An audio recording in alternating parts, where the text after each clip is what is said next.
This is another section which I really like.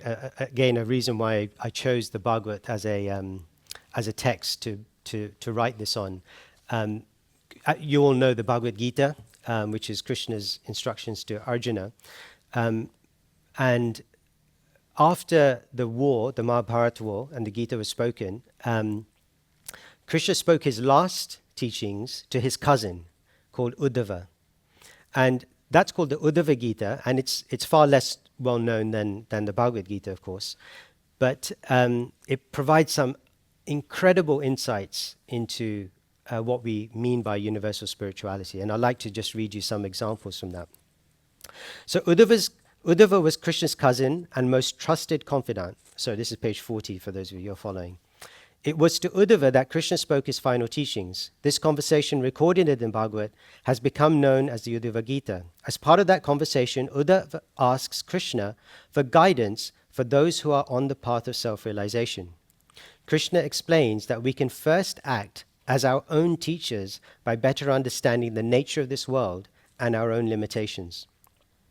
This triggers within us a desire to seek further knowledge and insight from others. There is a sense of self-empowerment here in Krishna's words, confirming to Uddhava that we are, at least initially, able to act as our own guides. He asserts that the human form has primacy amongst all living creatures because the self in this condition is endowed with the intelligence to understand spiritual knowledge and thus search for ultimate reality.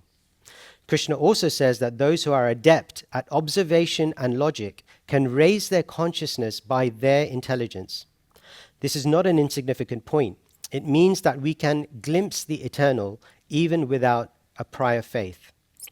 One may see a particular spiritual truth exemplified in many different ways, and these examples become further teachers. In this way, the seeker accepts many congruent teachers, taking help from good and bad examples. The process of observation and application helps to internalize and deepen our realization of spiritual truths. Krishna illustrates this approach with the story of King Yadu and the mendicant Dattatreya. The king's attention was caught by Dattatreya, who had a highly elevated spiritual understanding, yet did not seem particularly religious. King Yadu asked him how he had developed such deep spiritual insight. Dattatreya explained that he had taken guidance from many teachers. He applied himself to observation and analysis, extracting whatever he could from each teacher's lessons. Dattatreya used his mind and intelligence to contemplate the notion that there is an ultimate unifying reality. As we begin to see things in this way, our urge to objectify and exploit diminishes, and we can observe without the mind and senses being dragged in a multitude of directions. Gradually, Dattatreya saw each of the material elements as unified and their manifestations as his spiritual teachers. He learned so much by studying these newfound teachers. It was a masterclass in mindfulness. We too can reflect on our observations of the world around us as stepping stones towards greater spiritual awareness and realization. And then we look at the 24 teachers that Dattatreya has. So his first teacher is the earth. So if you can think for a moment, just think about it for like 10, 20 seconds. What would you learn? What could you learn from the earth? So just think to yourself, don't have to say it out loud. Think to yourself, if I had a lesson that I could learn from the earth, what would it be? So I'll give you 10, 20 seconds to think about that.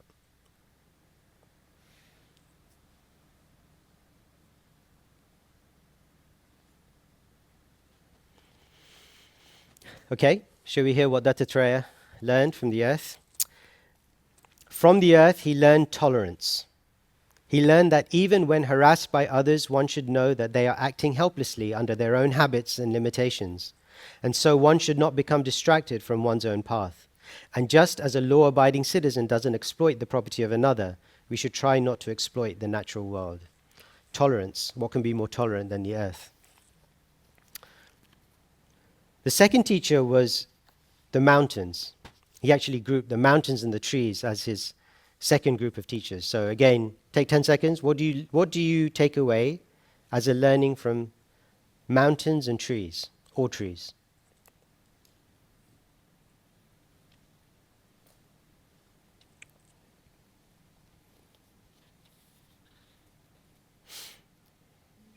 So Dattatreya said that both mountains and trees devote all their efforts, their very existence, to the service of others.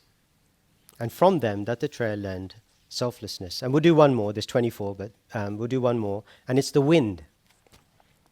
What would you learn from the wind?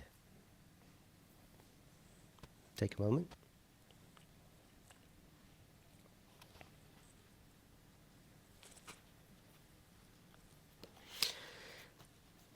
So from the wind, Dattatreya learned neutrality. He learned that just as the wind remains aloof from the places through which it passes, one should not become embroiled when coming into intimate contact with material objects or difficult situations.